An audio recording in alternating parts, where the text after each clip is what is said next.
"I can save your son," said the homeless girl to the crying millionaire. He was frozen, holding his lifeless boy in his arms when a barefoot little girl stepped through the crowd with fire in her eyes, and a secret only she knew. She looked no older than 7, dirty and alone. Yet what she did next would shock everyone and leave doctors speechless. But who was she? Why did her hands move like she'd done this before?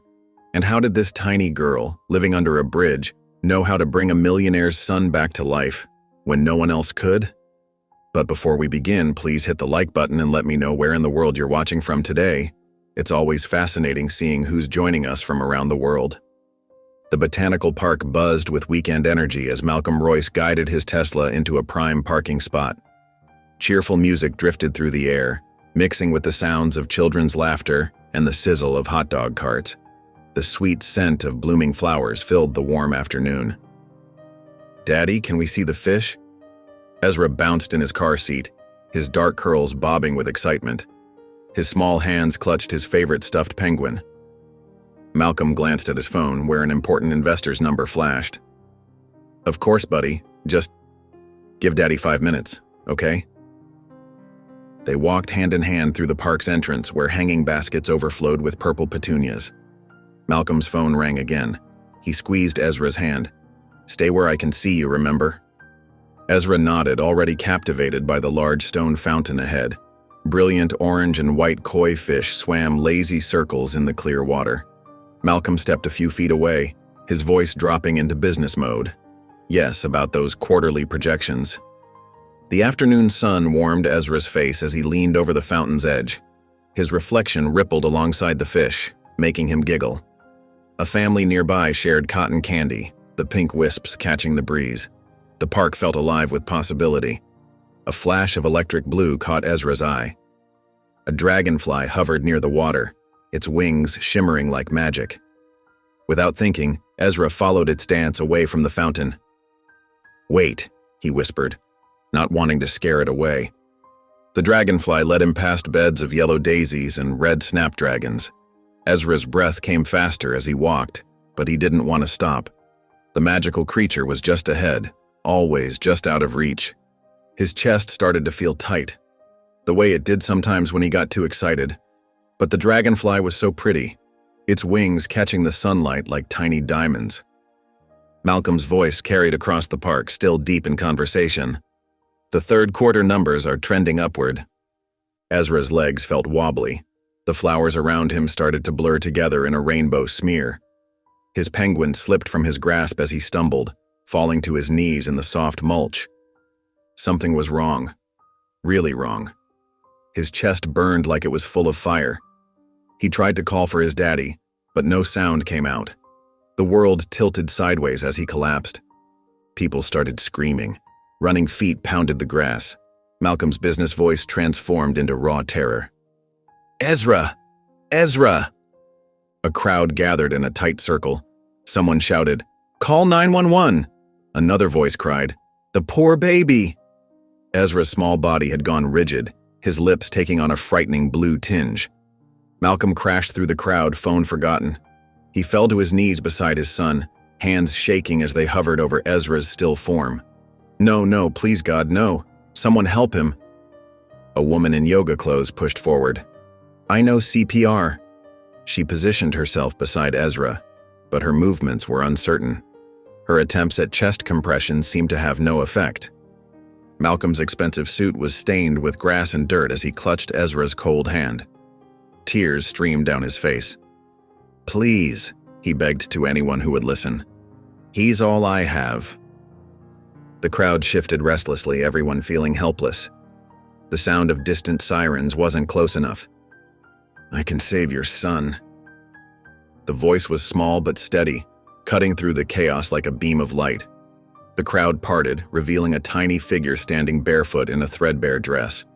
She was a black girl, no more than 7 years old, with her hair in neat braids despite her obviously homeless state. Her clothes were dirty and too big for her thin frame, but her eyes held a wisdom far beyond her years. Several people reached to stop her. A man in a polo shirt grabbed for her arm. "Hey, kid, you can't..." Malcolm looked up through his tears, taking in her appearance. Everything about her screamed street kid, the kind his security team usually kept away from his office buildings. But there was something in her face, a certainty that made him hesitate. His son's lips were getting bluer. The sirens still felt too far away. "Let her through," Malcolm commanded, his voice rough with desperation. The crowd reluctantly stepped back. The small girl moved forward with quiet grace, kneeling beside Ezra as if she'd done this 100 times before. Her bare feet left small prints in the damp grass as she positioned herself with careful precision. The park held its breath, waiting to see what this unlikely savior would do next. Zuri knelt beside Ezra with the careful movements of someone who had done this before. Her small hands, though dirty, moved with precise confidence as she pressed her ear to his chest. The crowd watched, a mix of concern and skepticism on their faces. She positioned her fingers along Ezra's ribcage, finding specific points with practiced ease. Her movements followed a pattern unlike standard CPR, gentle but firm taps along his sides, careful adjustments to his head position, and measured breaths blown softly at regular intervals. "Someone should stop her," a woman in expensive yoga wear whispered loudly. "She could hurt him worse." "What does she think she's doing?" another woman asked, her designer handbag clutched tightly as if protecting it. "That's not proper CPR at all." A man in khakis stepped forward. "Maybe we should wait for the professionals." "Let her work," Malcolm interrupted sharply, though his voice trembled. His eyes never left his son's face, hope and fear warring in his expression. He remained on his knees in the grass, his $1,000 suit collecting stains he didn't even notice. Zuri ignored the muttering crowd completely. Her focus stayed entirely on Ezra, her hands moving in what seemed like a memorized dance across his chest. She hummed something under her breath. Not quite a song, more like a rhythm that guided her movements. The park had grown eerily quiet except for the distant sirens drawing closer. The food vendors had stopped calling out their specials. Even the birds seemed to be holding their breath. The fountain's steady splash provided a backdrop to Zuri's quiet work. She adjusted Ezra's head again, tilting it at a specific angle. Her small fingers pressed firmly along his sternum in a pattern that looked almost like a massage. Then she leaned down, her braids falling forward, and blew a steady stream of air toward his face. Not into his mouth like traditional CPR, but in a way that seemed purposeful and practiced. A police officer pushed through the crowd, radio crackling. "The ambulance is almost—" He stopped mid-sentence as Ezra's body suddenly twitched. The boy's back arched slightly, and then he coughed. A wet, raspy sound that was the most beautiful noise Malcolm had ever heard. Color flooded back into Ezra's face, his lips losing their frightening blue tinge and returning to a healthy pink. "Daddy?" Ezra's voice was weak, but his eyes fluttered open. Malcolm choked back a sob, reaching for his son's hand. "I'm here, buddy. I'm right here." The crowd erupted in surprised murmurs and exclamations. Several people pulled out phones to record, but the police officer quickly shut that down. "Give them space, folks. Back up." The wail of sirens grew louder, and an ambulance pulled up to the park's entrance. Two paramedics jogged over with their equipment, the crowd parting to let them through. They quickly took over, checking Ezra's vitals and placing an oxygen mask over his face. "His stats are stabilizing," one EMT said, glancing at his monitors. "Whatever you did probably saved his life." He turned to Zuri, who had quietly moved back to give them room. "How did you know what to do, sweetheart?" Zuri's voice was soft but clear. "My grandma showed me. My brother had this once." Her words carried a weight of memory, a shadow passing briefly across her young face. The EMTs worked efficiently, preparing Ezra for transport. Malcolm stayed close, holding his son's hand and murmuring quiet reassurances. The police officer took notes while people from the crowd gave statements about what they'd seen. "We need to get him to the hospital for observation," the lead paramedic told Malcolm. "You can ride with us." Malcolm nodded, then turned to where Zuri had been standing. His mouth opened to speak, to thank her, to ask her name, to offer anything she might need. But the space was empty. He scanned the crowd frantically. Where did she go? The girl who helped. Did anyone see? About 50 yards away, a small figure in an oversized dress was walking steadily away from the park. Zuri's bare feet made no sound as she disappeared into the busy street, weaving between food carts and weekend shoppers until she vanished from sight. "Did anyone get her name?" Malcolm asked the nearby police officers, his voice urgent. "Did she tell anyone who she was?" The officers shook their heads. The one who had been taking statements checked his notepad. "No, sir. No one got her name. She didn't speak to anyone except to say she could help." "Sir," the paramedic called from the ambulance, "we need to go now." Malcolm looked once more in the direction Zuri had gone, where the street was now just a blur of normal Saturday activity. Vendors calling out their specials, families shopping, tourists taking photos. The little girl who had saved his son's life had vanished as quietly as she had appeared. The police officer touched his arm. "Sir, your son needs you." Malcolm nodded, turning back to the ambulance where Ezra lay waiting. His mind was already spinning with questions about the mysterious girl, but right now, his son needed him. He climbed into the ambulance, taking Ezra's small hand in his own as the doors closed behind them. The evening air grew cooler as shadows lengthened across the city. Under the Grand Street Bridge, where the concrete supports created a maze of forgotten spaces, Zuri made her way through a narrow gap between metal barriers. Her bare feet moved silently over broken glass and scattered gravel, each step placed with practiced care. Her home was a forgotten storage room, probably once used by city workers to keep equipment. The heavy metal door had long since rusted open, but Zuri had arranged cardboard and old blankets to create a hidden entrance that kept her safe and warm. Inside, the small space felt almost cozy, with its collection of carefully arranged treasures. Blankets folded neatly in one corner, a metal lunchbox filled with non-perishable food items she'd collected, and her most precious possession, a worn shoebox containing the only photos she had left of her family. The room smelled of concrete and the lavender air freshener she'd found in a dumpster behind the flower shop. String lights she'd rescued from Christmas trash gave off a soft glow, powered by batteries she carefully rationed. Their gentle light made the concrete walls feel less cold, less lonely. Zuri sat cross-legged on her makeshift bed, two camping mats stacked together, covered with a clean blanket she'd gotten from a church donation box. Her hands moved automatically to the shoebox, lifting the lid with reverence. The photos inside were wrapped in plastic to protect them from moisture. She pulled out her favorite picture, her grandmother sitting in her old rocking chair, young Jamal perched on her lap. Both were smiling at the camera. Zuri's thumb brushed across their faces gently. The memory of her grandmother's hands guiding hers, teaching her the healing rhythms passed down through generations, felt especially strong tonight. "I helped someone today, Grandma," she whispered to the photo. "Like you taught me.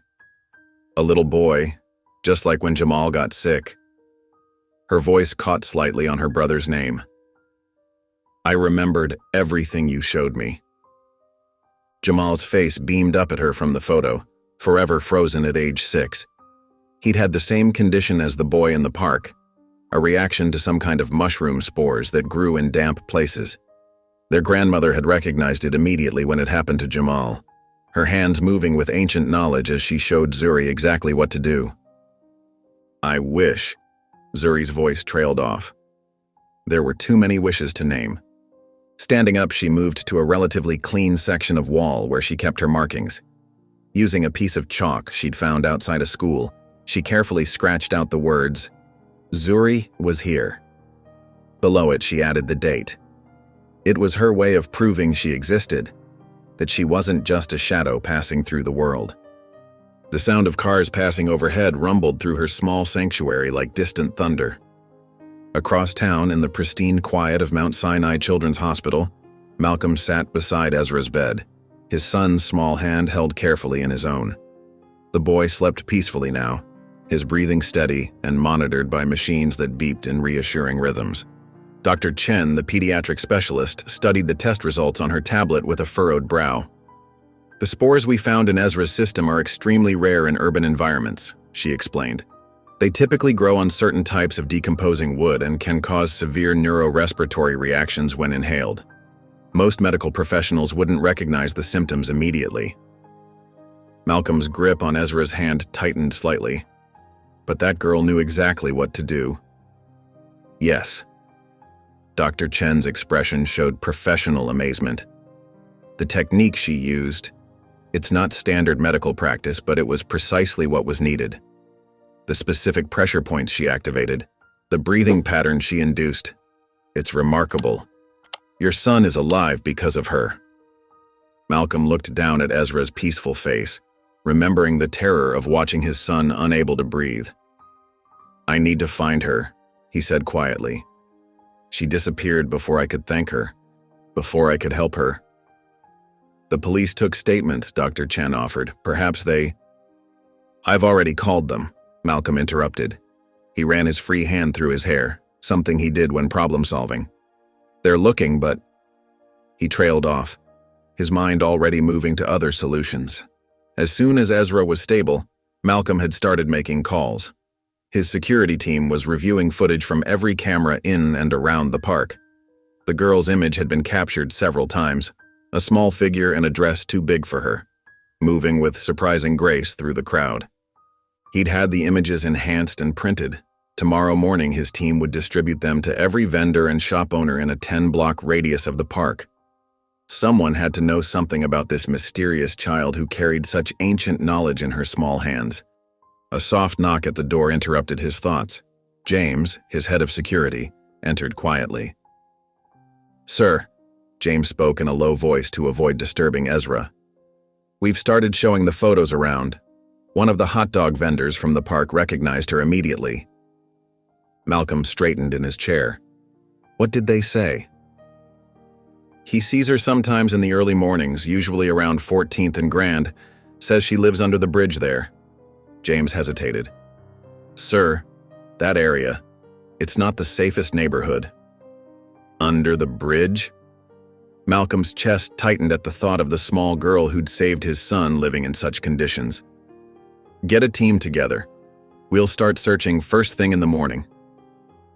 The morning sun cast long shadows under the Grand Street Bridge as Malcolm's black SUV pulled up to the curb. The area looked different in daylight, less threatening but more depressing. Pieces of trash skittered across the cracked sidewalk, carried by a chilly morning breeze. Graffiti covered most surfaces, layers of spray paint telling stories Malcolm couldn't read. James, his head of security, stepped out first, scanning the area with practiced efficiency. He wore plain clothes instead of his usual suit. They'd agreed to be as non-threatening as possible. Malcolm followed, dressed similarly in jeans and a dark sweater. The vendor said she's usually seen early mornings, James said quietly, gesturing toward the underpass. Probably collecting food from the dumpsters behind those restaurants before they get busy. Malcolm's jaw tightened at the thought. The girl who'd saved his son's life was dumpster diving for breakfast. He forced himself to focus on the task at hand. Where do we start? There are several access points under the bridge, James explained, pointing to various gaps between concrete supports. Most are blocked off, but there are ways through if you're small enough. We should check them all. They moved carefully through the area, mindful of broken glass and debris. The space under the bridge was a maze of concrete pillars, metal barriers, and accumulated urban detritus. Malcolm noticed small pathways through the chaos, subtle trails that might have been made by someone regularly moving through the space. Near one of the support pillars, James stopped and crouched down. Look at this, he said, pointing to a scattered collection of small footprints in a patch of dried mud. Next to them lay a worn-out child's shoe, size much too small for an adult. Malcolm's chest tightened. They were getting close. They continued their search, moving deeper under the bridge. The morning traffic rumbled overhead, creating a constant vibration that seemed to live in the concrete itself. The air smelled of exhaust fumes and stagnant water. James suddenly held up his hand, signaling Malcolm to stop. Movement, he whispered, nodding toward a pile of black trash bags near what appeared to be an old maintenance door. Malcolm held his breath, watching. For a moment, nothing moved. Then, there. A flash of movement, quick and precise, like a small animal darting for cover. Zuri, Malcolm called out softly, trying to keep his voice gentle and non-threatening. Is that you? The pile of trash bags shifted slightly. A small figure emerged from behind them and immediately broke into a run, moving with surprising speed toward one of the narrow gaps between barriers. "Wait!" Malcolm called out, his voice echoing under the bridge. "Please, I just want to talk." The figure, Zuri, stopped. She didn't turn around immediately, but she didn't continue running either. Her small frame was tense, ready to bolt at any moment. Malcolm glanced at James and gestured for him to stay back. Slowly, he lowered himself to one knee, trying to appear less intimidating. "I'm Ezra's father," he said softly. "The little boy you helped yesterday in the park. I wanted to thank you properly." Zuri turned then just enough to see him with one eye. Her face was smudged with dirt, but her gaze was sharp and assessing. She didn't speak. "What you did," Malcolm continued, keeping his voice steady. "You saved my son's life. The doctor said most people wouldn't have known what to do, but you did. You knew exactly how to help him." Zuri turned to face him fully now, though she remained several yards away. Her dress, the same one from yesterday, hung loose on her thin frame. "Can you tell me your name?" Malcolm asked, though he already knew it from the vendor's information. He wanted to hear it from her. She studied him for a long moment before answering. "Zuri," she said simply, her voice quiet but clear. "Zuri," Malcolm repeated warmly. "That's a beautiful name. Are your parents nearby, Zuri? Or someone taking care of you?" Her face closed off immediately. Her small fists clenched at her sides, and she took half a step backward. "Home?" Malcolm tried and saw her fists tighten even more. The word clearly held pain for her. He changed tactics. "Have you had breakfast, Zuri? I know a place nearby that makes really good pancakes. We could get some food, talk a little bit. Maybe you could tell me how you learned to help people like you helped Ezra." Zuri didn't answer. Instead, she turned slightly and pointed to something on the concrete wall behind her. Malcolm stood carefully and moved a few steps closer to see what she was indicating. It was a mural, faded and partially covered by newer graffiti, but still visible.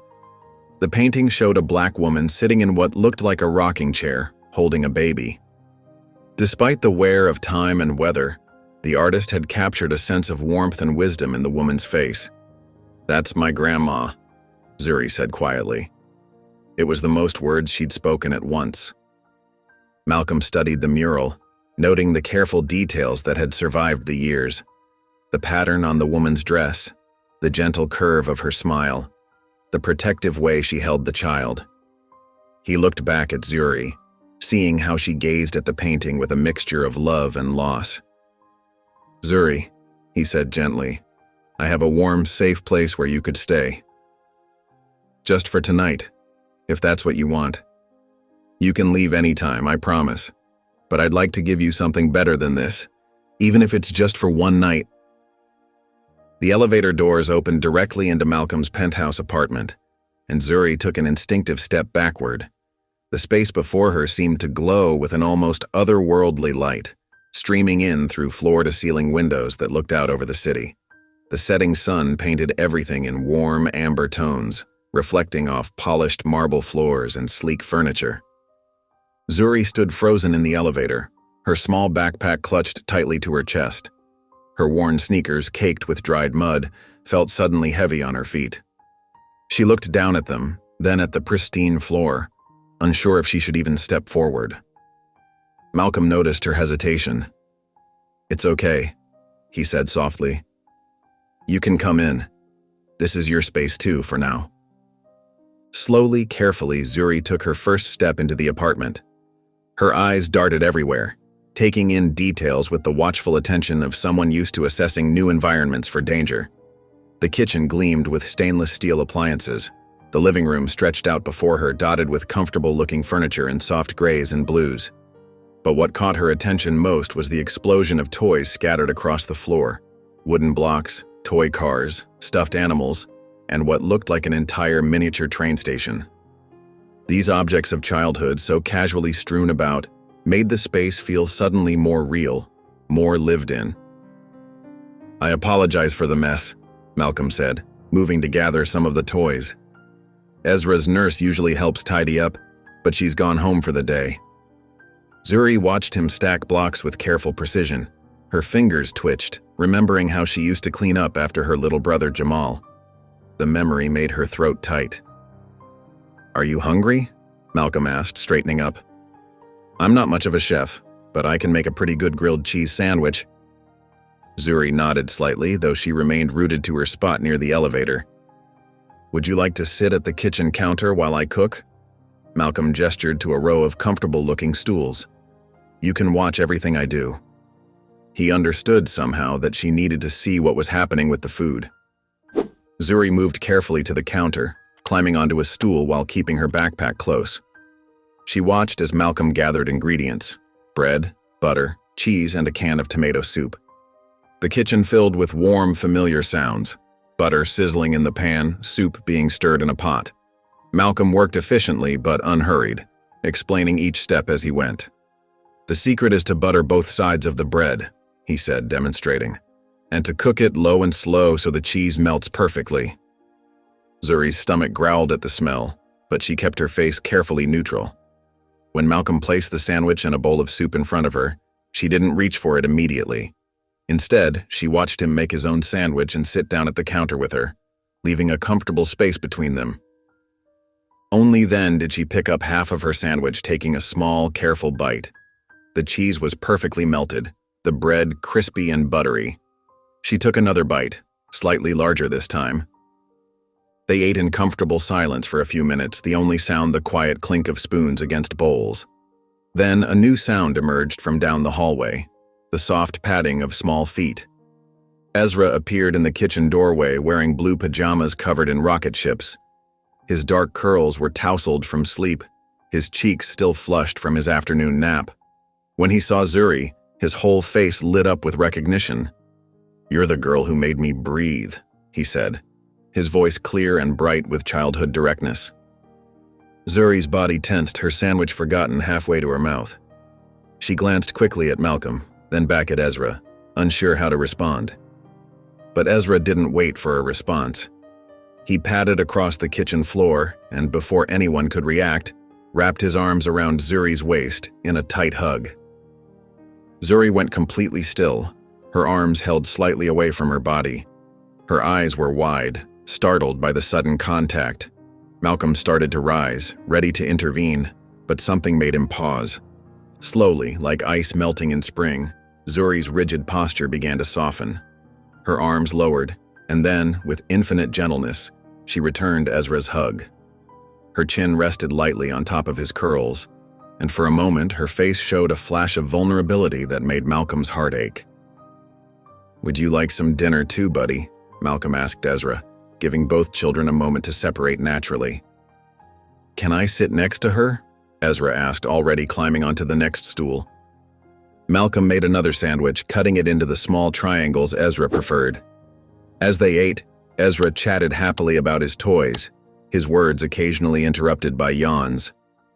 After dinner, Malcolm led them down the hallway. "Ezra, it's time to get back to bed," he said gently. "And Zuri, I'd like to show you your room for tonight." He opened a door to reveal a spacious guest room, simply but elegantly furnished. A queen-sized bed dominated the space, covered in a cloud-soft white comforter. Bookshelves lined one wall, filled with volumes of all sizes. A full-length mirror hung on another wall, its surface unmarred by cracks or smudges. Zuri entered the room as if in a dream, her steps slow and measured. She reached out to touch the comforter, her fingers barely skimming its surface. She moved to the bookshelf next, running her hand along the spines of the books. At the mirror, she paused, studying her reflection with a mixture of curiosity and uncertainty. "The bathroom is through that door," Malcolm explained, pointing. "There are new toothbrushes under the sink and clean towels on the rack. Do you need anything else?" Zuri shook her head, still taking in the room. "Okay then, I'll be just down the hall if you need anything. Anything at all. Good night, Zuri." After Malcolm left, Zuri stood in the middle of the room for a long moment. Then, with deliberate movements, she took off her shoes and placed them under the bed, arranging them in a perfectly straight line. Her grandmother had always said that neat shoes meant a neat mind, ready for whatever tomorrow might bring. Finally, she climbed into the bed, sinking into its softness. The comforter settled around her like a cloud, and the pillow cradled her head in a way she had almost forgotten pillows could do. For the first time in over a year, Zuri fell asleep in a real bed, her shoes lined up neatly below, waiting for whatever tomorrow might bring. The morning light crept across the city skyline, painting the buildings in soft shades of pink and gold. Zuri sat cross-legged on the penthouse balcony, a thick blanket wrapped tightly around her small shoulders. She had woken before dawn, padding silently through the quiet apartment until she found this perfect watching spot. From up here, the city looked different. Cars moved like tiny toys along the streets below, and early morning workers appeared as small dots moving between buildings. Zuri pulled the blanket closer, breathing in the crisp morning air. It smelled clean up here, nothing like the heavy dampness under the bridge. The sound of quiet footsteps made her tense slightly, but she didn't turn around. Malcolm's reflection appeared in the glass balcony door, and she watched it carefully from the corner of her eye. "You're up early," he said softly, keeping his distance. "Mind if I join you?" Zuri didn't respond, but she shifted slightly on the wide bench, making room. Malcolm took this as permission and sat down, leaving plenty of space between them. "I thought you might like something warm to drink," he said, holding out a steaming mug of hot cocoa. "Careful, it's hot." Zuri's eyes flickered to the mug. Small marshmallows floated on top, slowly melting into tiny white islands. She reached out slowly and took it, wrapping both hands around the warm ceramic. The heat seeped into her cold fingers. They sat in comfortable silence, watching the sun climb higher over the city. A flock of pigeons swooped past, their wings catching the morning light. Below, more people filled the streets, and the quiet hum of traffic grew steadily louder. "Zuri," Malcolm said finally, his voice gentle, "would you consider staying another day? No pressure, but you're welcome here." She kept her eyes on the city below, taking a small sip of cocoa. After a moment, she gave a slight shrug. Not quite a yes, but not a no either. Malcolm nodded, accepting this ambiguous answer. "Well, if you do stay, we should get you some new clothes," he continued. "And you're welcome to join Ezra's activities today, or just watch.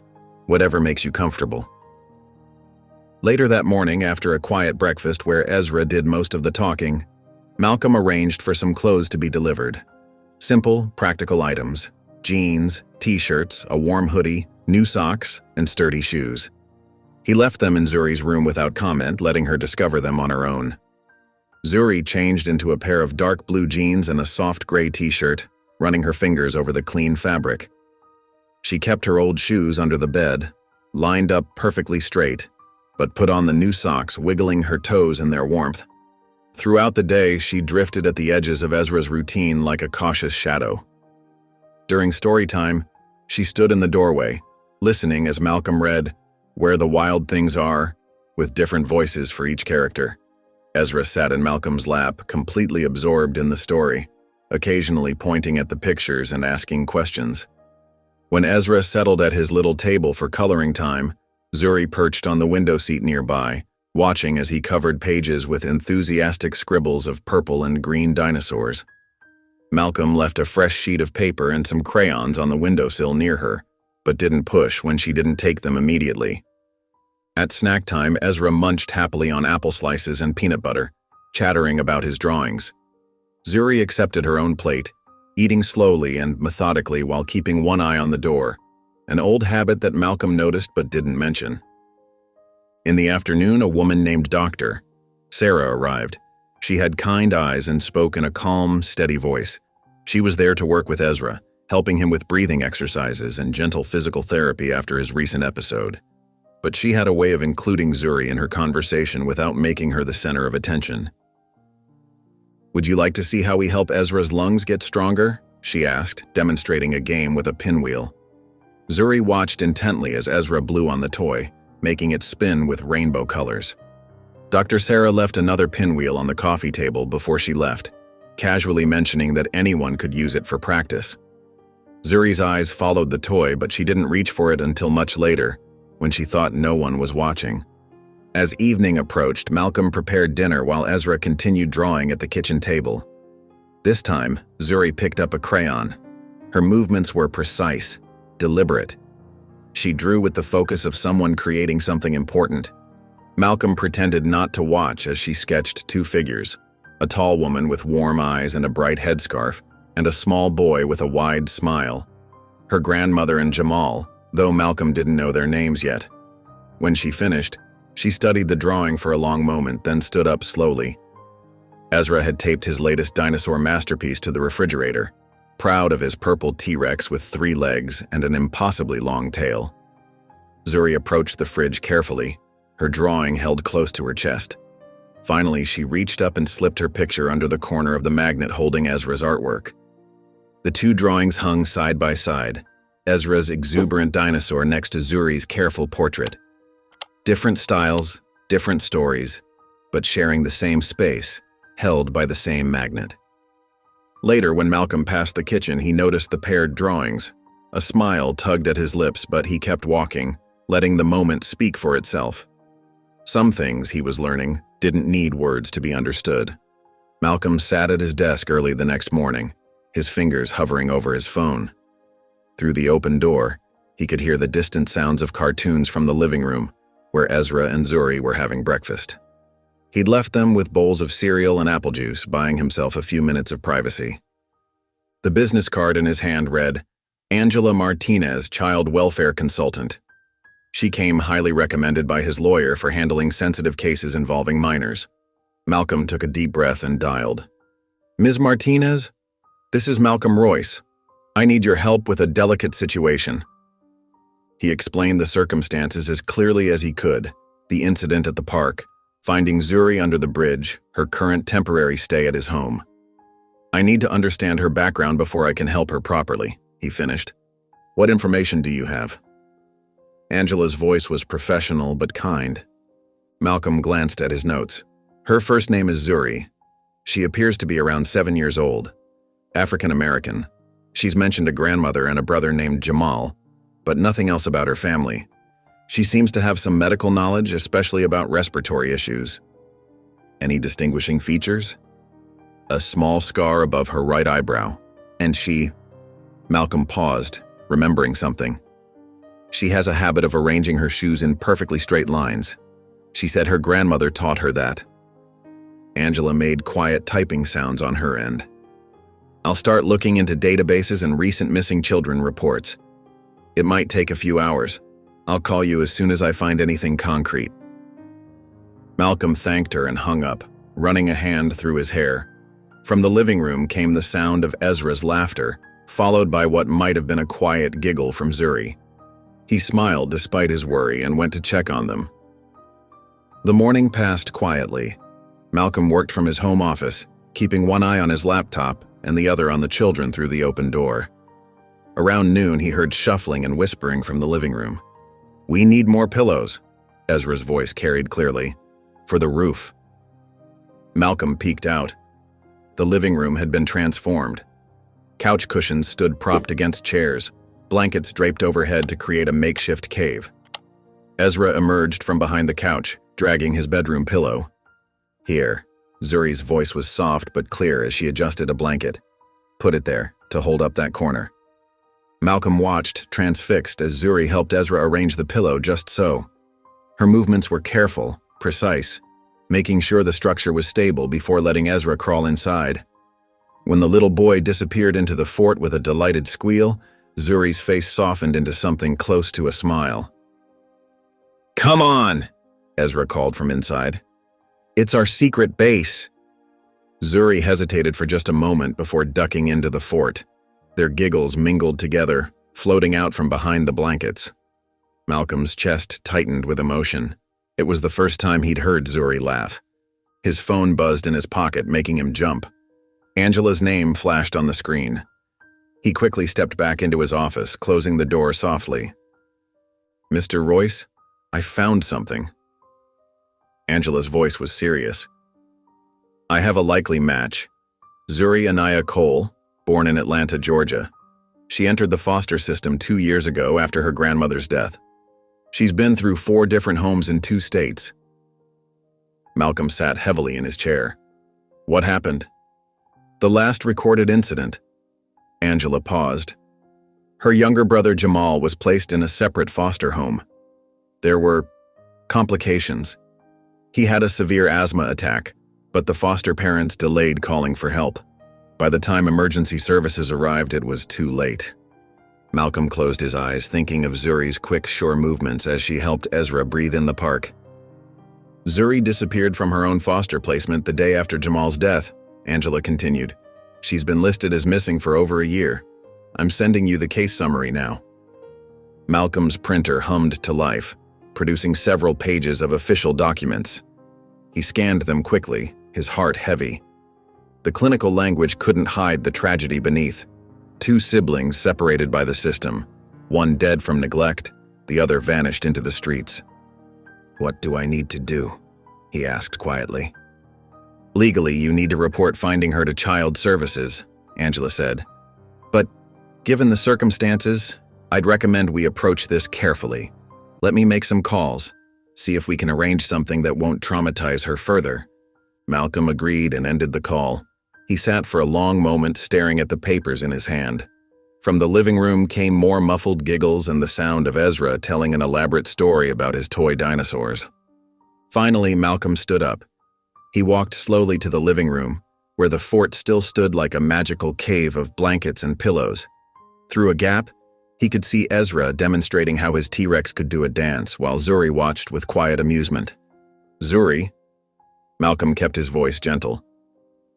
Could you come out for a minute? I need to talk to you about something. The laughter inside the fort stopped.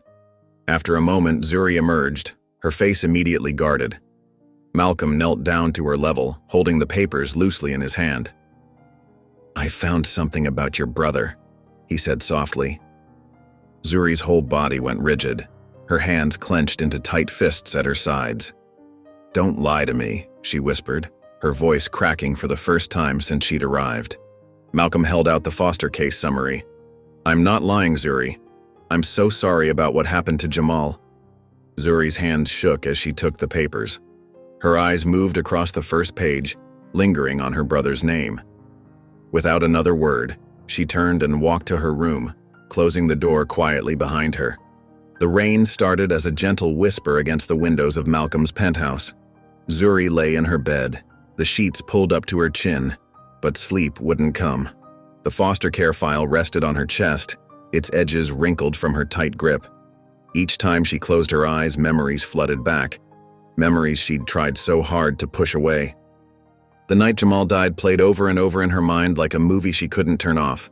She remembered the sound of his wheezing, getting worse and worse, the locked bedroom door, her small fists pounding against it, begging someone to help.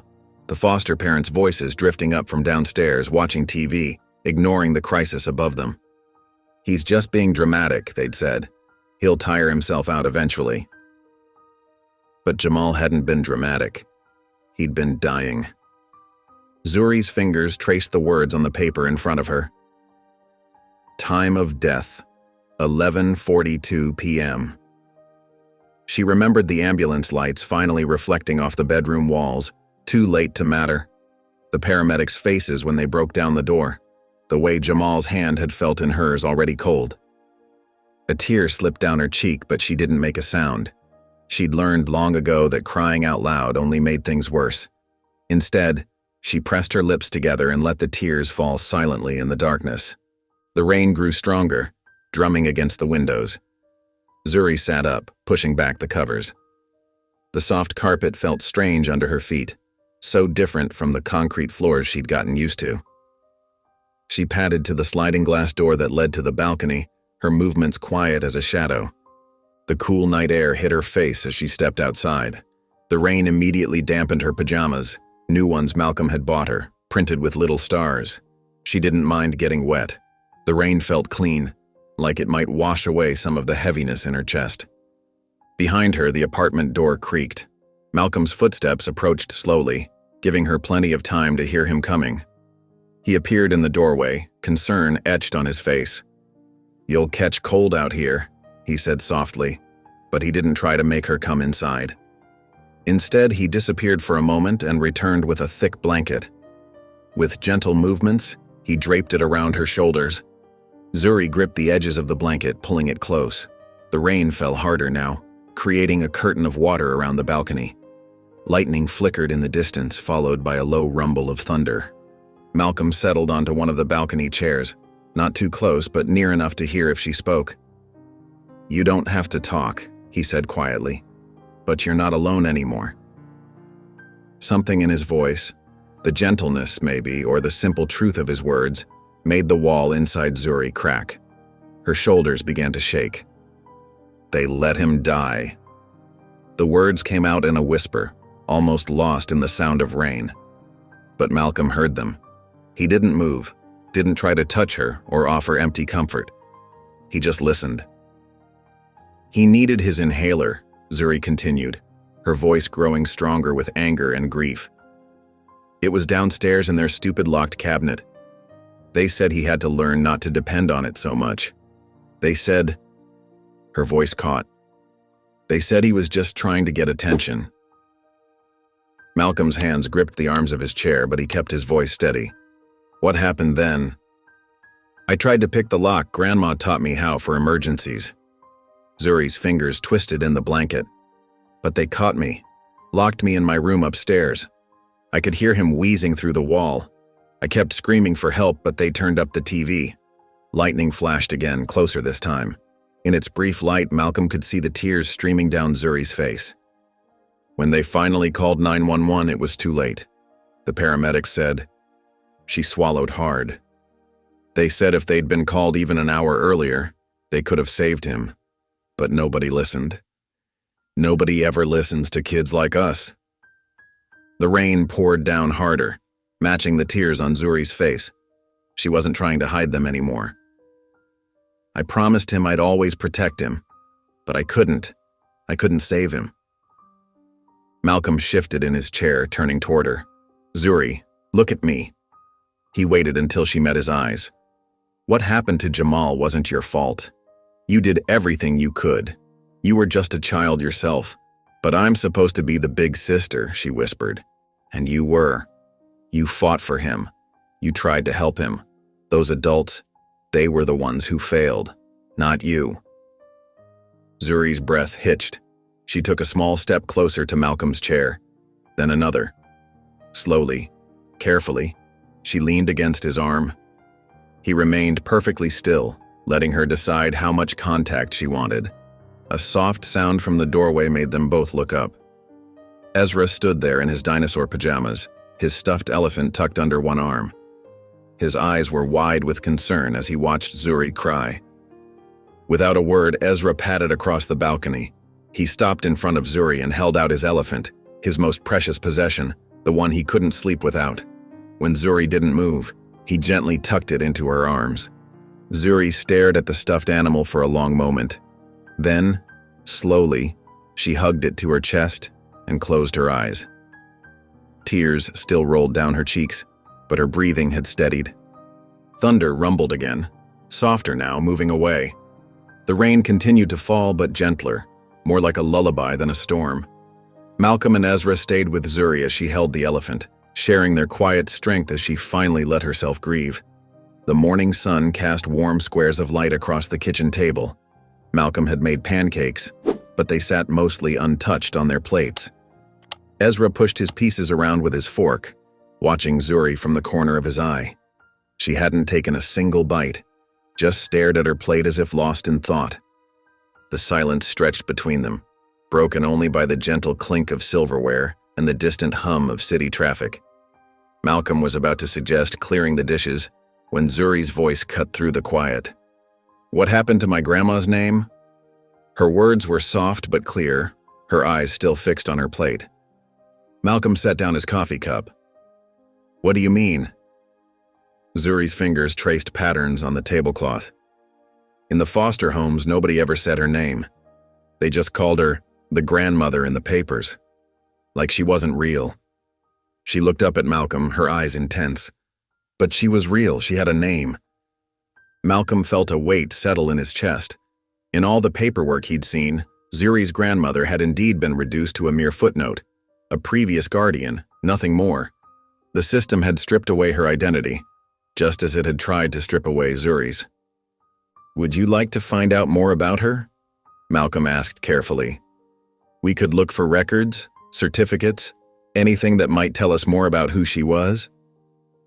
Zuri nodded slowly. "Her name was Marla," she said, the name coming out like a treasured secret. Marla Cole. Malcolm retrieved his laptop from his office, setting it on the kitchen table.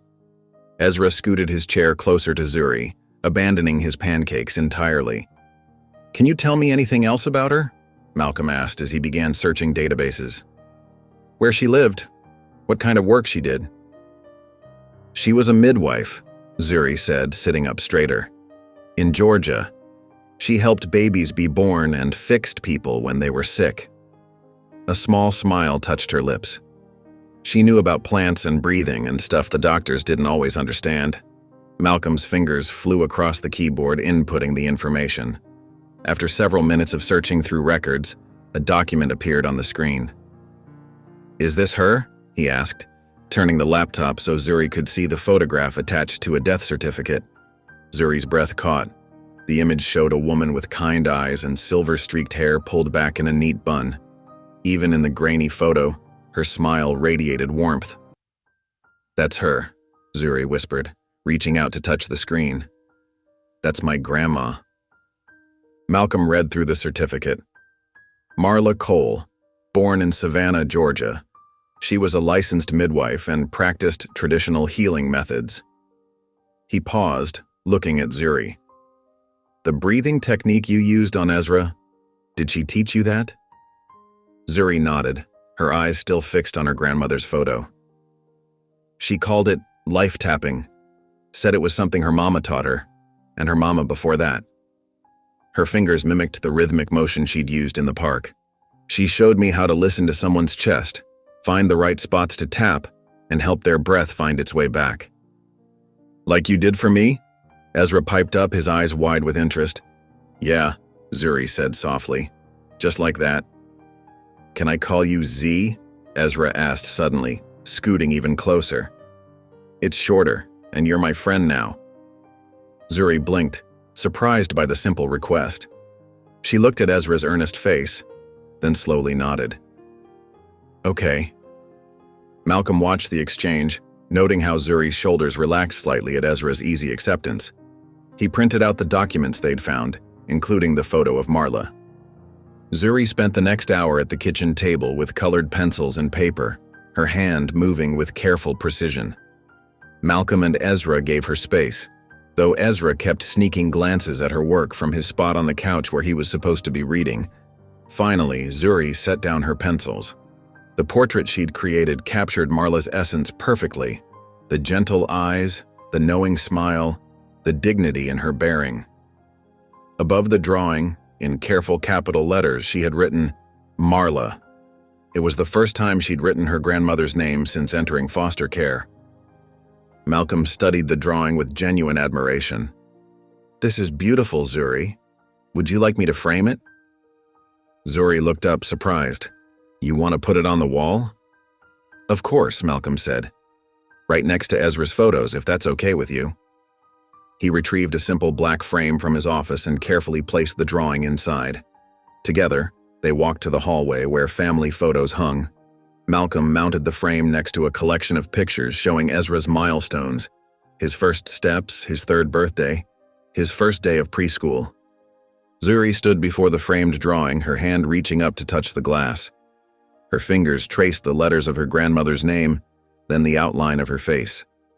She didn't speak, but her touch was gentle, reverent, as if connecting with a piece of herself she'd thought was lost forever.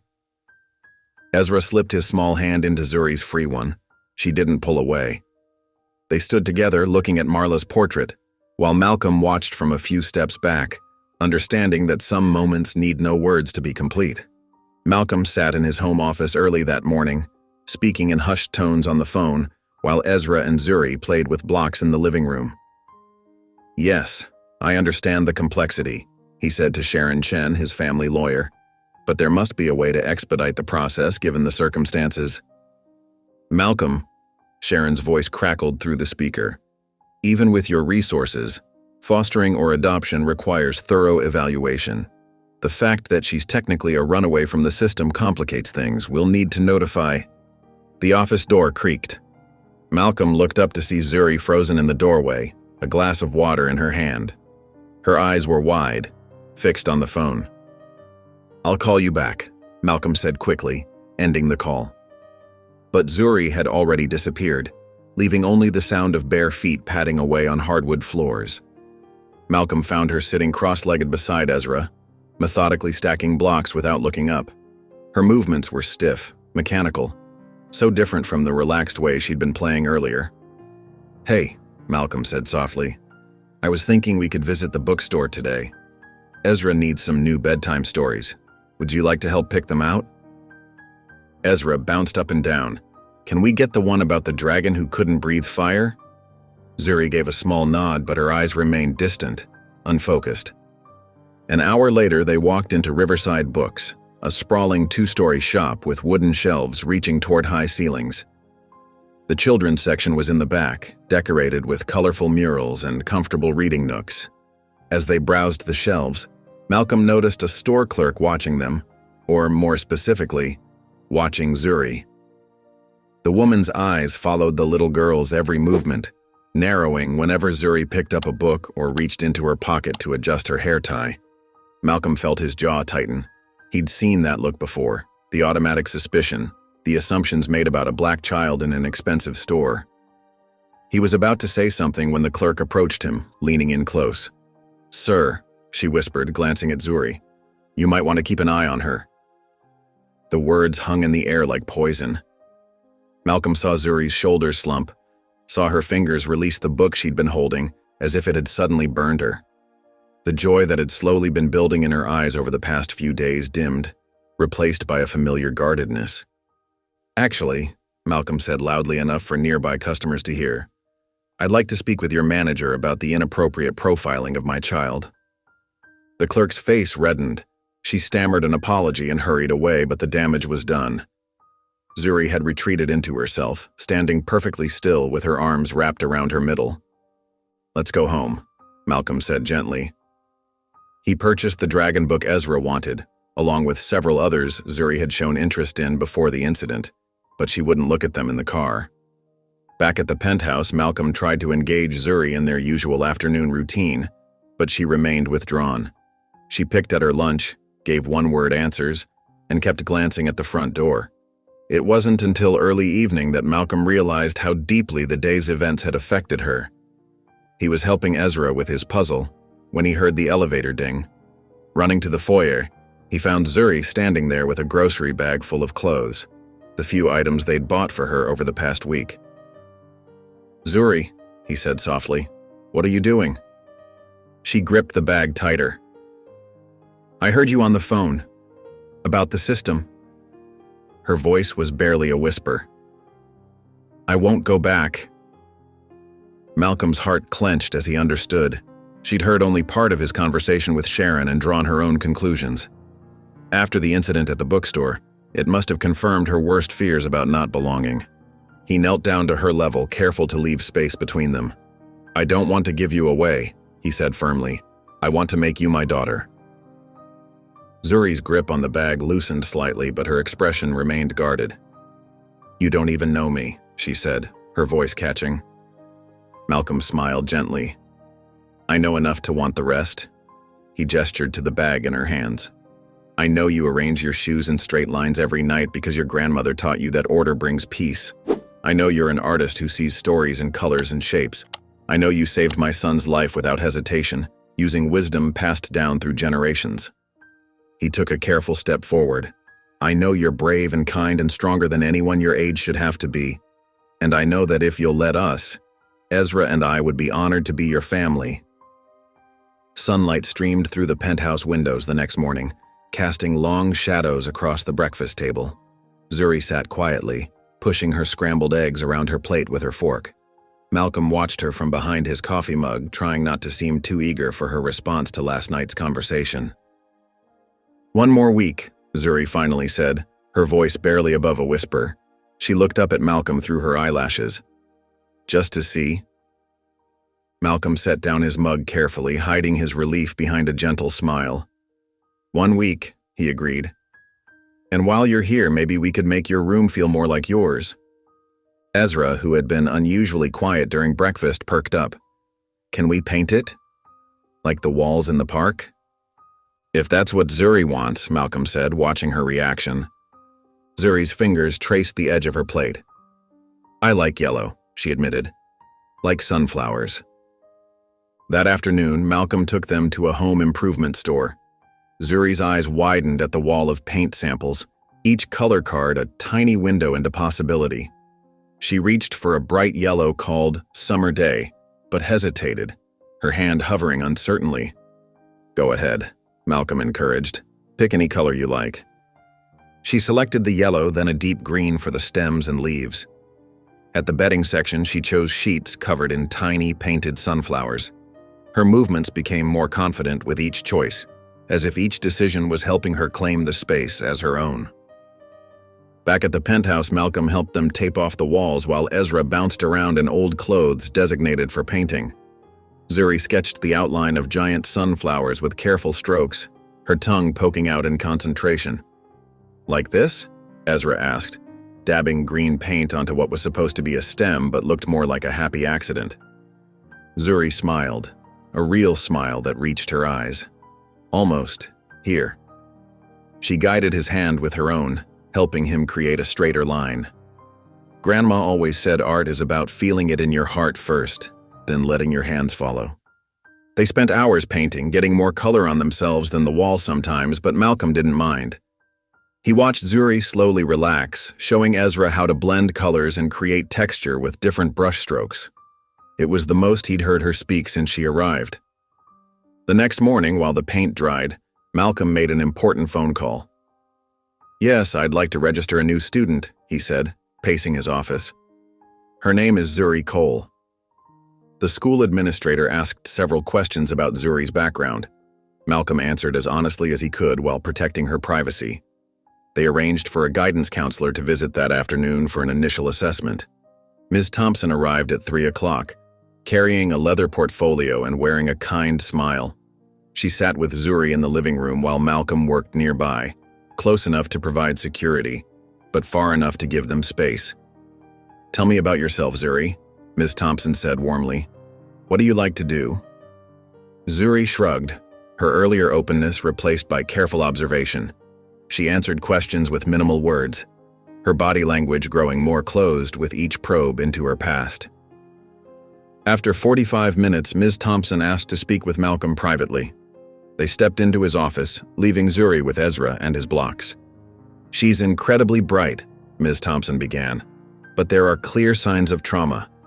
I'd recommend placing her in our emotional support program. It provides additional resources for children who might present behavior risks." A small gasp from the doorway made them both turn. Zuri stood there, a glass of water again in her hand, her face a mask of hurt and resignation. Before either adult could speak, she set the glass down carefully on a side table and walked away. Malcolm found her later that night in her newly painted room, sitting cross-legged on her bed, staring at the sunflowers they'd created together. "I'm sorry about earlier," he said, sitting on the edge of her bed. "I should have included you in that conversation." "I don't want to be fixed," Zuri said quietly, still looking at the wall, her hands twisted in her lap. "I want to be known." Malcolm felt the weight of those words settle in his chest. "Thank you for telling me that," he said softly.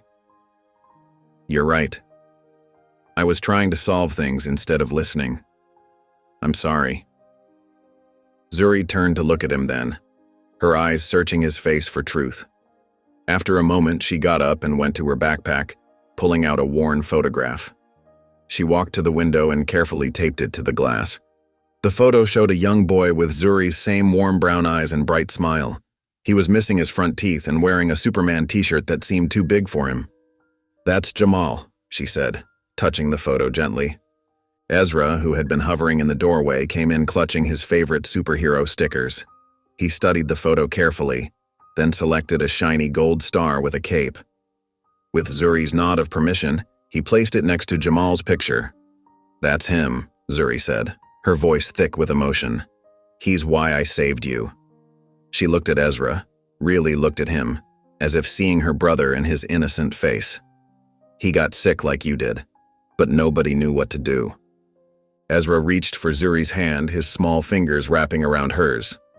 "Then he's my hero too," he said simply, with the pure conviction only a child could muster. The morning light filtered through the penthouse windows as Malcolm spread documents across his home office desk. Birth certificates, medical records, school registrations, and a thick stack of adoption paperwork covered every inch of the polished surface. His laptop displayed a calendar filled with highlighted appointments, home inspections, interviews, and agency meetings. Sarah Chen, his family lawyer, sat across from him reviewing each document with methodical precision. Her reading glasses perched on the edge of her nose as she made careful notes in the margins. "Everything seems to be in order," she said, tapping her pen against a particularly complex form. "The emotional progress logs from Dr. Thompson are especially detailed. It's good that you've documented Zuri's adjustments so thoroughly." Malcolm nodded, glancing at the door to make sure Zuri wasn't within earshot. She was in the living room with Ezra, teaching him how to draw birds using simple shapes. Their quiet laughter drifted down the hallway. "I want this to be perfect," Malcolm said, his voice low. "She deserves a smooth transition." Sarah smiled kindly. "You've done everything right so far. The home inspection is scheduled for tomorrow at 10. Just be yourself, and let Zuri be herself. That's what matters most." The next morning, Malcolm wore his most approachable business casual outfit. No tie, sleeves rolled up to show he wasn't afraid of hands-on parenting. He'd spent the weekend making sure every room was immaculate while trying not to disturb the personal touches Zuri had added. Her drawings on the fridge, her books scattered by the window seat, her yellow rain boots by the door. At precisely 10 o'clock, the inspection team arrived. 2 social workers and a child welfare officer entered the penthouse, carrying clipboards and wearing professionally neutral expressions. They began their assessment, measuring rooms, checking safety features, and making notes about the environment. Zuri watched them from the corner of her eye while pretending to read a book. Her shoulders tensed each time they entered her room, but she answered their gentle questions with careful politeness. The lead inspector, Mr. Harrison, seemed particularly interested in the family photos Malcolm had recently hung, especially the framed drawing of Marla Cole next to Ezra's school pictures. He made several notes, his pen scratching against paper with uncomfortable intensity. After completing the physical inspection, Mr. Harrison asked to speak with Malcolm privately in his office. Malcolm noticed the slight frown on the man's face as he closed the door. "Mr. Royce," Harrison began, adjusting his tie, "your home is certainly adequate. The financial provisions are more than sufficient. However, I need to address some concerns." Malcolm sat straight in his chair, maintaining eye contact. "What concerns?" Harrison glanced at his notes, though it seemed more for show than necessity. "This is a high-profile adoption. You're a public figure. People will notice that Zuri is—" He paused, searching for words. "That she's black?" Malcolm finished flatly. Harrison shifted uncomfortably. "You have to understand. People will talk. They'll question your motivations. Are you sure this isn't just a charity impulse? You'll be judged hard if this goes public." Malcolm's face hardened, but his voice remained controlled. "She saved my son's life. Your opinion didn't." The silence that followed was thick with tension. Harrison opened his mouth to respond, but a small movement by the door caught their attention. Zuri stood there, her hand still on the doorknob, her eyes wide with understanding. "Zuri," Malcolm said softly, but she had already turned away, walking quickly toward her room. Malcolm found her sitting on her bed, staring at her reflection in the window. He sat beside her, leaving enough space to not crowd her. "What did he say about me?" she asked quietly, still looking at the glass. Malcolm took a deep breath. He said some people might not understand why I want to adopt you. He thinks I'm doing it for the wrong reasons. Zuri's fingers twisted in her lap. Because I'm black and you're white? Yes, Malcolm answered honestly. People look at me and think I steal things. Or break things, she said, her voice barely above a whisper. Malcolm turned to face her fully. I see someone who fixes them, he said firmly. You fixed Ezra when he couldn't breathe. You fixed something in me that was broken after his mother died. You fix things by being exactly who you are. Zuri finally looked at him, her eyes searching his face for any trace of dishonesty. Finding none, she nodded slowly. Later that night, after the inspectors had left and Ezra was tucked into bed, Zuri sat at her desk with a clean sheet of paper. Malcolm watched from the doorway as she carefully wrote out each letter of her name, the name she'd chosen for herself, Zuri Anaya Cole Royce. She held up the paper, studying how the words looked together. Then, with precise folds, she transformed the paper into an airplane. Walking to the balcony with Malcolm and Ezra, who had snuck out of bed, following behind, she held the plane up to the night sky. Ready? She asked Ezra, who nodded eagerly. With a gentle push, she released the plane into the warm evening air. It caught a breeze and soared, carrying her name across the city lights before disappearing into the darkness below. Ezra clapped delightedly. Do it again. And Zuri smiled, not her usual careful, measured smile, but a real one that lit up her whole face and made her eyes sparkle. It was the smile of someone who, despite everything, had found her way home. The morning sun cast long shadows across the penthouse living room as Malcolm helped Ezra tie his shoes. Zuri stood near the elevator, already dressed and ready, her new backpack hanging from one shoulder. She wore the clothes Malcolm had bought her, clean jeans and a yellow t-shirt with tiny butterflies, but her posture remained cautious, like someone prepared to step back at any moment. Everyone ready for the aquarium? Malcolm asked, straightening up and grabbing his keys. Ezra bounced excitedly. I want to see the sharks and the octopus and the rainbow fish. How about you, Zuri? Malcolm turned to her with a gentle smile. Any particular fish you're looking forward to seeing? She shrugged, but her eyes held a glimmer of interest. Maybe the jellyfish, she said quietly. The drive to the city aquarium was filled with Ezra's cheerful chatter about marine life facts he'd learned from his picture books.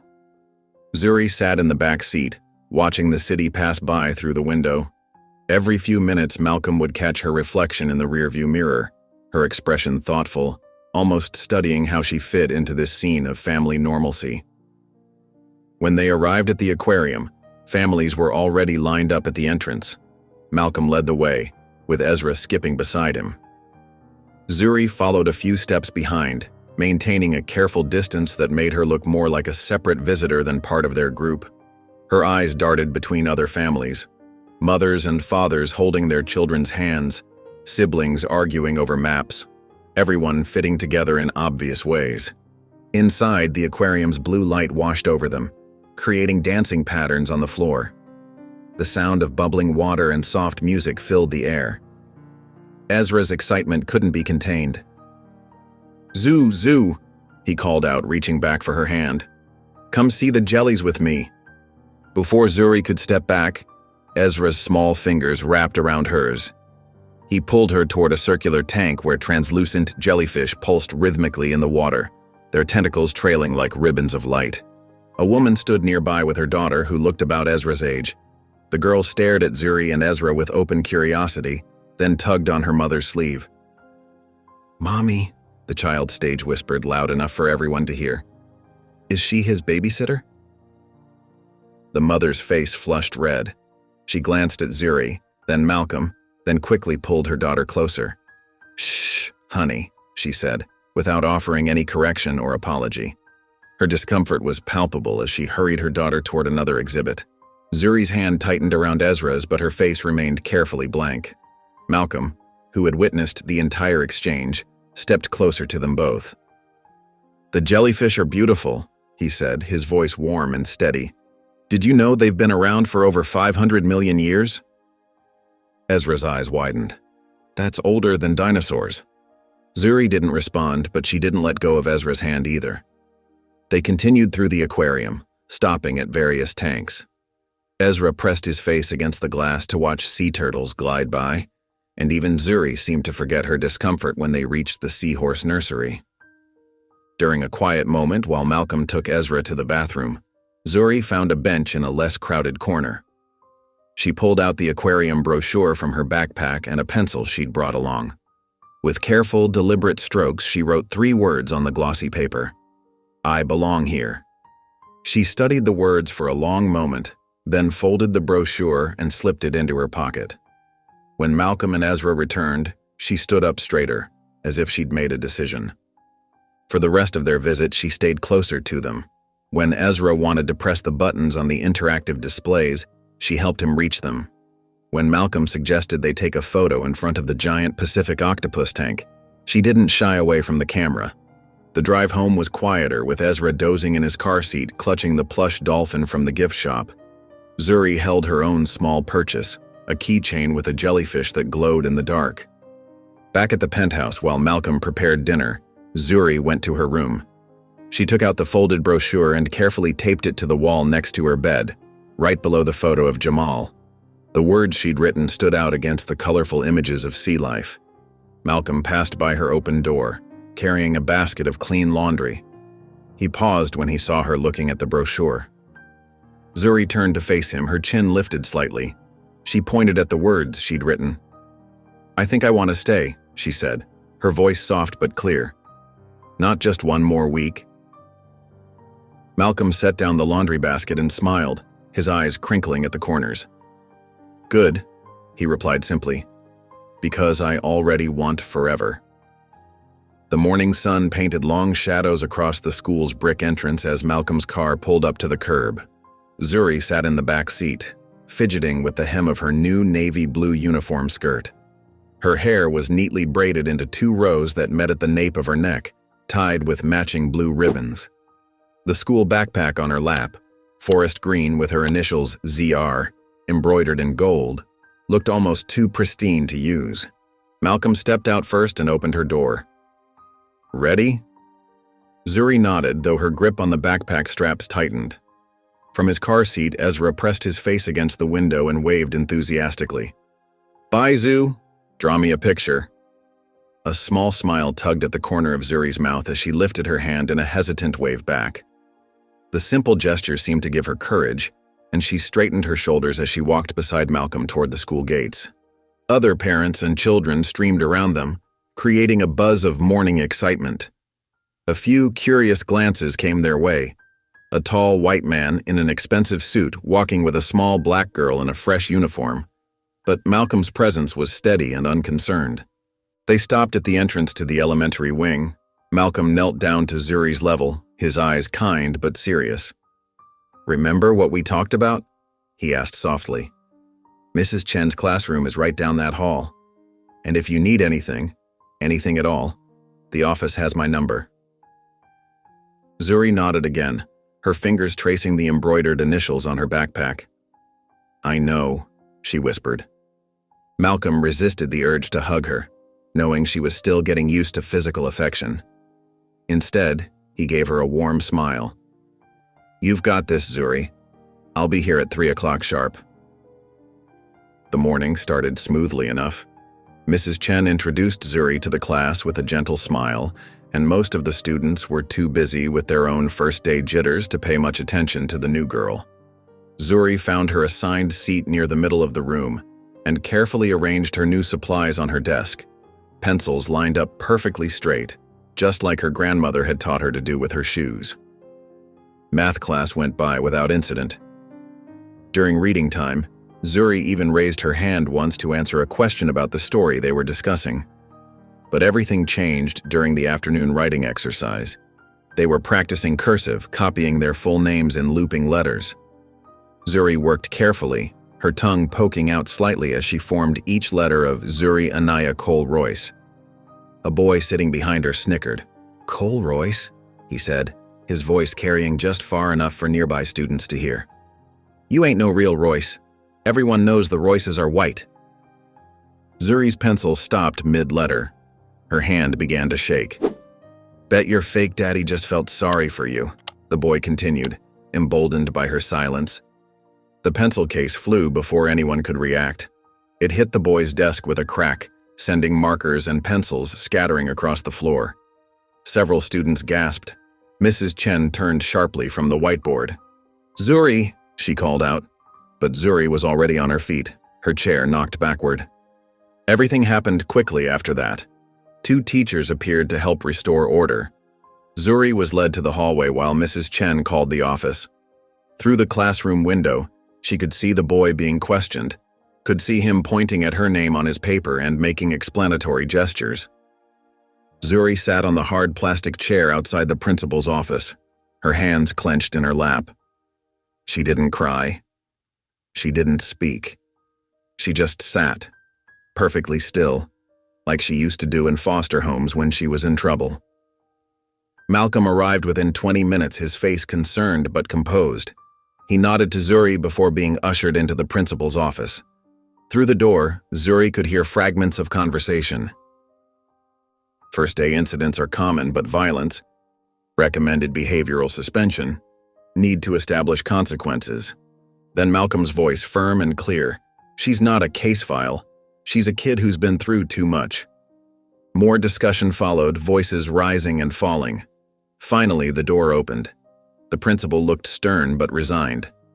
Malcolm's expression was unreadable. "We'll try again tomorrow," the principal said. "But any further incidents?" Malcolm placed a gentle hand on Zuri's shoulder. "There won't be. Come on, sweetheart. Let's go home." The ride home was silent. Ezra was at his afternoon therapy session with the nurse, so the penthouse felt especially quiet when they arrived. Zuri walked straight to her room, took off her uniform, and put on her regular clothes. Then she sat cross-legged on the floor, her back against the bed, waiting for whatever punishment would come. Malcolm knocked softly on her open door. When she didn't respond, he entered anyway and knelt in front of her. His face was gentle, showing none of the anger she expected.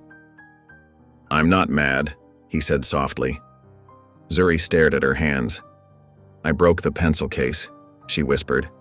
"We can replace the pencil case. I embarrassed you." Malcolm shook his head. "You didn't embarrass me, Zuri.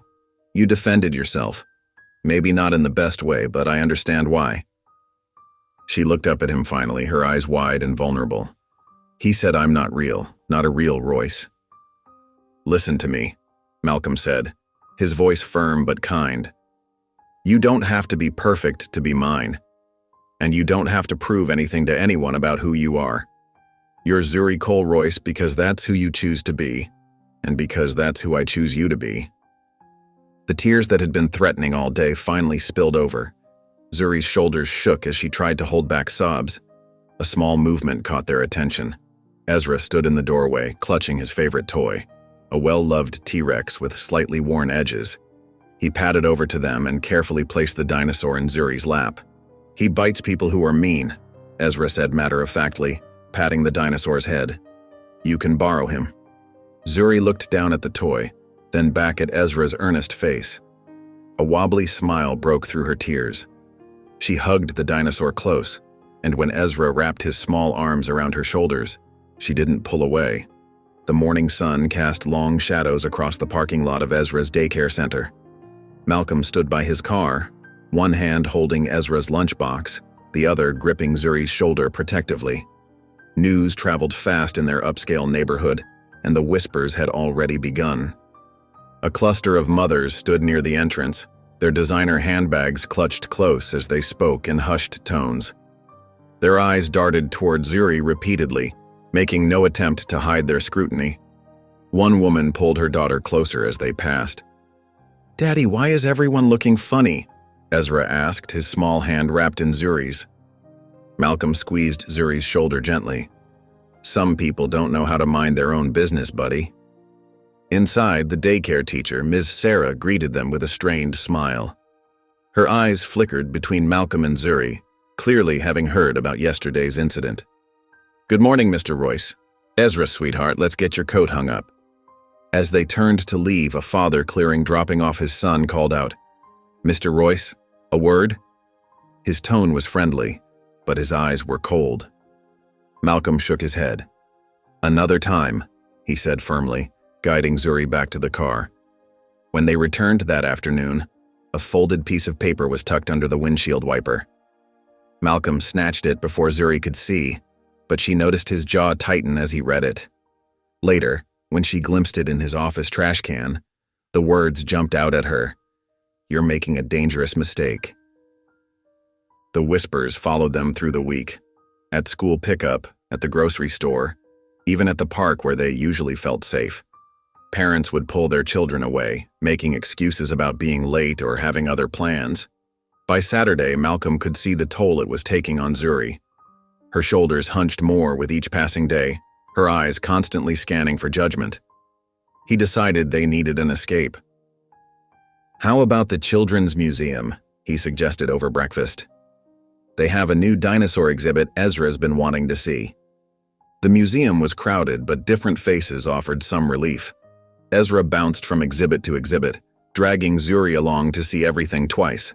For a while, she seemed to forget about the whispers, laughing as Ezra pretended to be a paleontologist.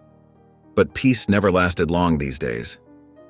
"That's her," a woman's voice carried across the fossil dig area. "The girl who hit someone at school. I heard she's some kind of troubled case." Zuri's hands froze in the sandpit where she'd been helping Ezra uncover plastic bones. Her eyes met Malcolm's, and he saw something crack behind them. "Time to go home," he said quietly, but the damage was done. That evening, Zuri didn't come down for dinner. Malcolm brought a plate to her room, but it sat untouched by the door. Through the wood, he could hear paper tearing, the drawing she'd worked on all week, a picture of her and Ezra playing with dinosaurs at the museum. Malcolm didn't knock. He didn't demand she open the door or try to reason with her. Instead, he sat down in the hallway, his back against the wall beside her door. He pulled out one of Ezra's favorite bedtime stories, Where the Wild Things Are, and began to read aloud.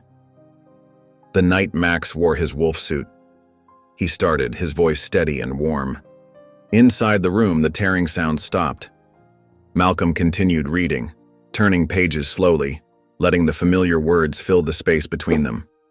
He was halfway through when he heard soft footsteps approach the door. It opened just enough for Zuri to slip out. Without a word, she sat beside him, her knees pulled up to her chest. Her eyes were red, but dry. They sat in silence for a moment after the story ended. Then, so quietly he almost missed it, Zuri whispered, "Do you believe them?"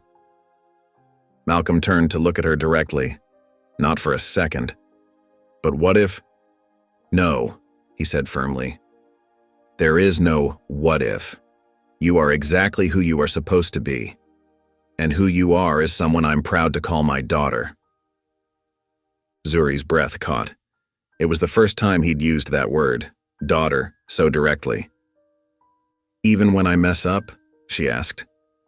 "Especially then, because that's when you need me most." More silence followed, but it felt different now. Lighter somehow. Finally, Zuri stood up and went back into her room. Malcolm waited, unsure if he should follow, but she returned moments later with the torn drawing in her hands.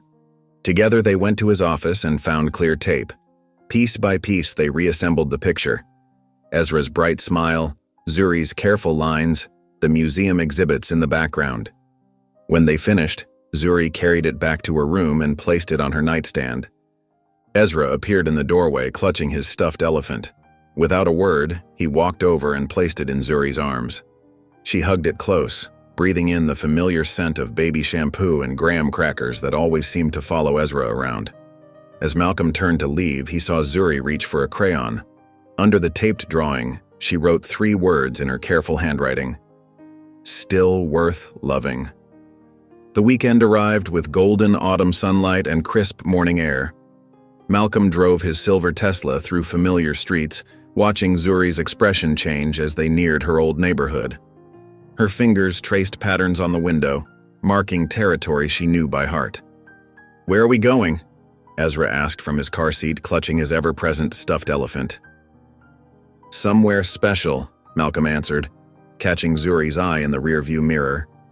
She sat straighter, recognizing the turn toward the bridge she once called home. The underpass looked different now. Gone were the shadows and grime that had made it feel threatening. Instead, scaffolding lined the concrete walls, and artists in paint-splattered clothes worked on vibrant murals. Some sections blazed with abstract patterns while others told stories in bold colors and careful lines. Malcolm parked in a small lot beside the bridge. "I thought you might want to see what they're doing here," he said softly to Zuri. She stepped out of the car slowly, her eyes fixed on the transformation happening around her. The storage room where she'd once hidden was gone, replaced by a community garden box full of late-blooming flowers. But the wall where she'd written her name still stood, now cleaned and primed for paint. A group of artists worked nearby, their brushes creating scenes of city life and nature. Music played from a portable speaker, and the air smelled of fresh paint and coffee from paper cups balanced on supply boxes. Zuri walked toward a half-painted section of wall, her steps careful and measured. The white base coat seemed to glow in the morning light, waiting for something to fill its emptiness. She stood before it, her hand hovering near the surface but not quite touching. "Can I try?" she asked, her voice barely above a whisper. Malcolm approached one of the lead artists, a woman with silver-streaked dreadlocks who introduced herself as Maya. After a brief conversation and showing Maya some of Zuri's drawings on his phone, she smiled and nodded. "Of course, little sister," Maya said, kneeling to Zuri's level. "What do you want to paint?" Zuri didn't answer right away. She studied the wall, then closed her eyes as if seeing something in her memory. "My brother," she finally said. "Jamal." Maya helped her select colors and showed her how to use the proper brushes. Ezra watched in fascination as Zuri began to paint, her strokes hesitant at first but growing more confident with each line. The figure of Jamal emerged slowly, first in outline then in careful detail.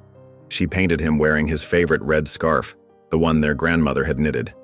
His hand reached out, holding an invisible partner's fingers. Zuri painted herself next to him, smaller but just as detailed. People began to gather as she worked. Some were just passing by, others were regular visitors to the area. An old man selling newspapers stopped his cart and watched, nodding slowly. "I remember those children," he murmured. "Used to buy candy at my stand." A woman walking her dog paused, her eyes widening in recognition. "That's Marla's boy," she said. "And you?" She looked at Zuri with dawning realization. "You're Marla's granddaughter. I thought you were gone." Zuri's hands trembled slightly, but she didn't stop painting.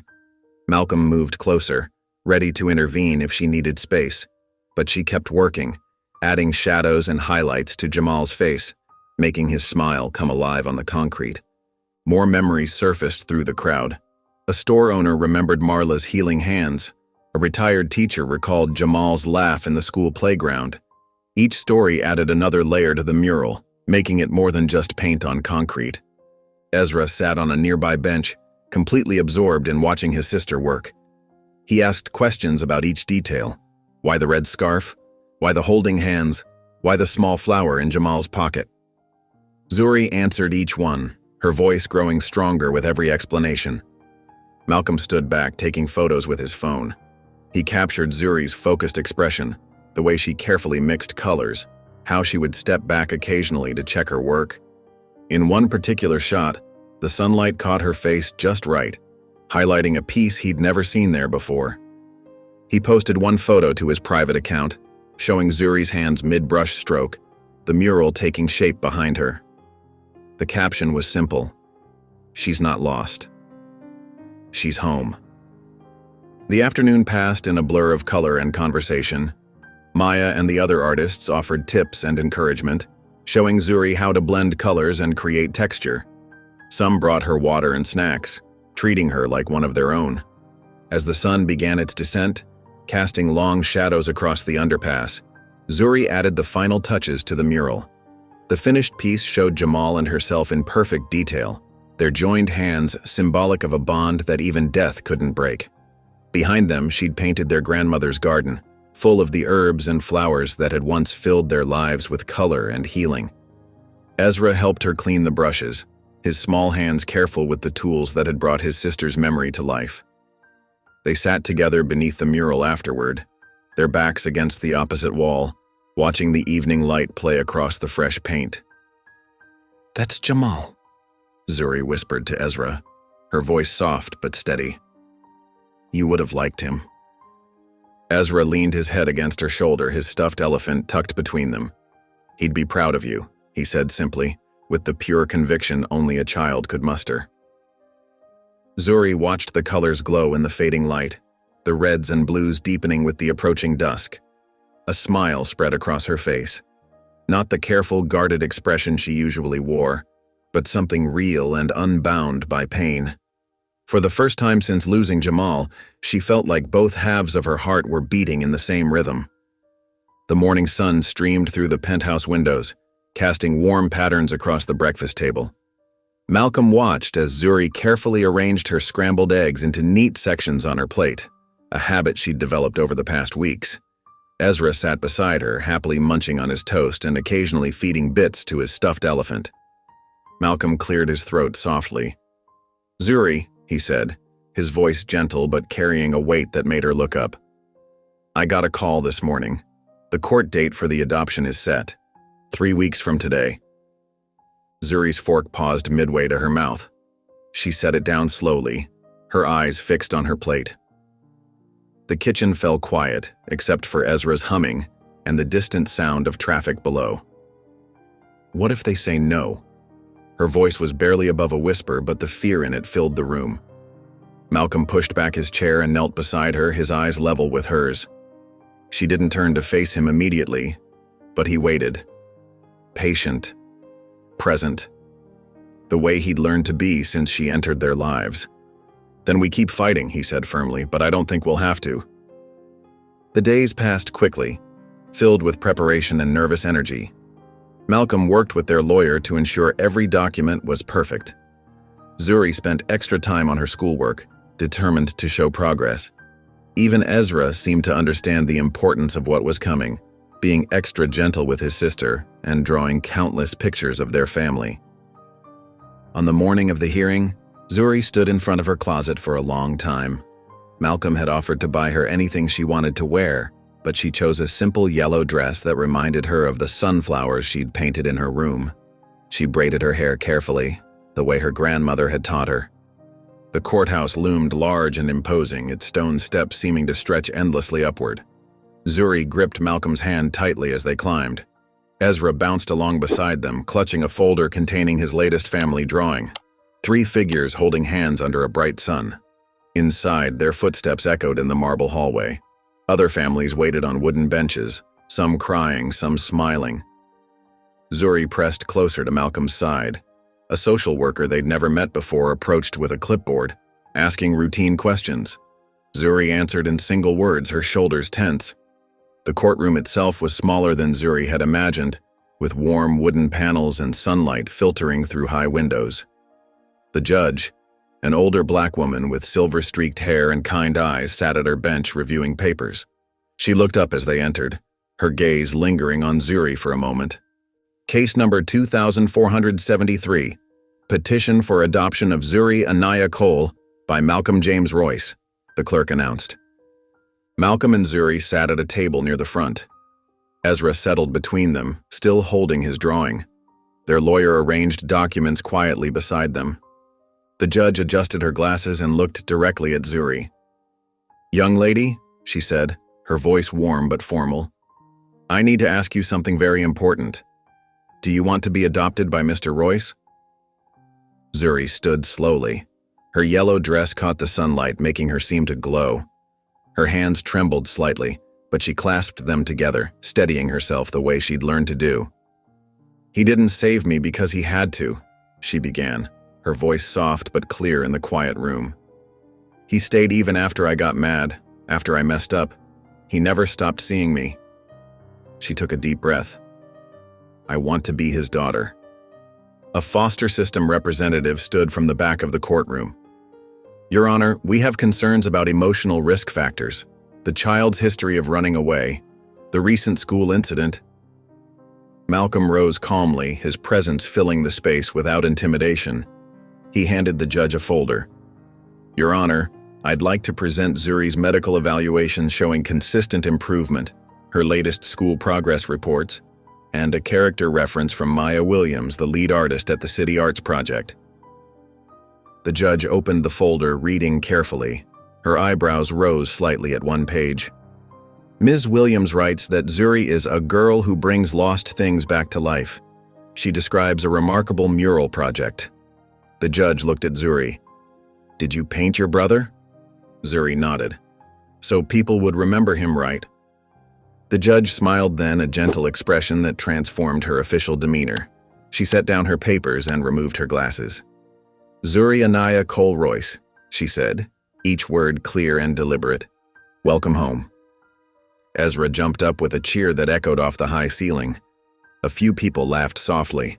Malcolm didn't try to hide the tears that slipped down his cheeks as he gathered both children in his arms. Zuri pressed her face against his shoulder. "That's the first time," she whispered, "that someone called me by my whole name and meant it." Outside the courtroom, well-wishers and court staff gathered with phones raised, wanting to capture the moment. Camera flashes sparked in the hallway.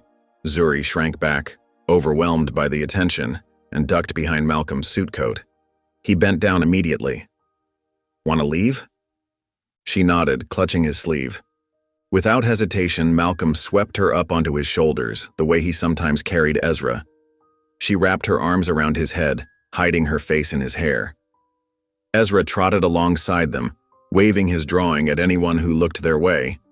Malcolm carried her through the courthouse halls, past the curious onlookers and flashing phones, protecting her from the world's eyes until she was ready to face them again. This time with a name that finally fit, and a family that chose her just as she chose them. The autumn breeze carried the scent of fresh paint and new beginnings as Zuri stood before the transformed building beneath the bridge. Where broken concrete and shadows once sheltered her lonely nights, a welcoming three-story center now rose, its walls adorned with murals and its windows gleaming in the morning sun. The name, the Jamal House, stretched across the entrance in bold, warm letters, each one hand-painted by local artists. Ezra bounced excitedly beside her, dressed in his special occasion sweater and holding oversized red scissors that seemed comically large in his small hands. His eyes were wide with wonder as he watched volunteers setting up chairs and hanging colorful banners across the courtyard. Malcolm stood a few steps behind them, talking quietly with community leaders and social workers who had gathered for the opening. He kept glancing at Zuri, checking on her, ready to step in if the attention became too much. But today she stood tall in her yellow dress, the same one from the adoption hearing, now paired with new comfortable shoes that she'd picked out herself. The mural of Jamal dominated the building's front wall, his gentle smile and red scarf as vibrant as the day Zuri had painted them. New additions surrounded his image. Butterflies, books, and bridges, all symbolizing transformation and connection. The morning light caught the fresh paint, making it seem almost alive. People began filling the courtyard, families from the neighborhood, social workers, teachers, and even some of the construction workers who had helped renovate the building. Several girls Zuri's age arrived with their foster parents or group home supervisors, their eyes taking in the bright space with cautious hope. A small stage had been set up near the entrance with a podium and a large red ribbon stretched across the doorway. Chairs filled quickly as the ceremony's start time approached. Zuri felt her heart beating faster, but it wasn't the scared rhythm she used to know. This was different, excitement mixed with purpose. Malcolm stepped forward to begin the ceremony, but first he knelt beside Zuri. "Ready?" he whispered. She nodded, squeezing Ezra's hand. "Ready." The crowd quieted as Malcolm approached the podium. He spoke about community, healing, and the power of seeing people for who they truly are. Then he turned and gestured to Zuri and Ezra. Together they walked to the ribbon. Ezra gripped the big scissors with both hands, giggling as Zuri helped him position them. 1, 2, 3. The crowd counted with them, and with a satisfying snip, the ribbon fell. Applause erupted, echoing under the bridge and seeming to make Jamal's mural smile even wider. Zuri approached the podium next, her steps measured and sure. The index cards in her pocket remained untouched. She knew what she needed to say.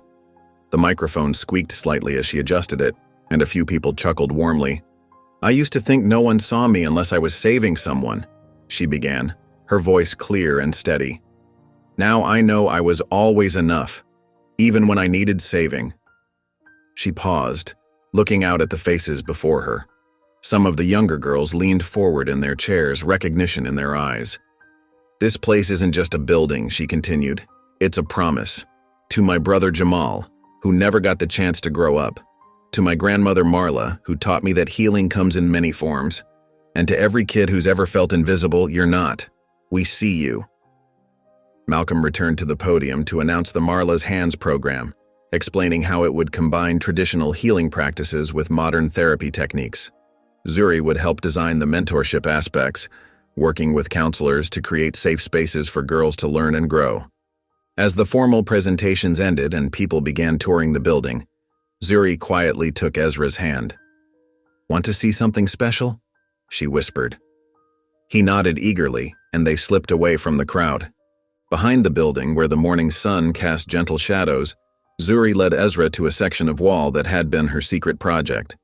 There, in fresh paint that still carried a slight sheen, was her newest creation. 3 figures holding hands beneath a sprawling tree. Malcolm's tall form was unmistakable, as was Ezra's small figure with his ever-present stuffed elephant.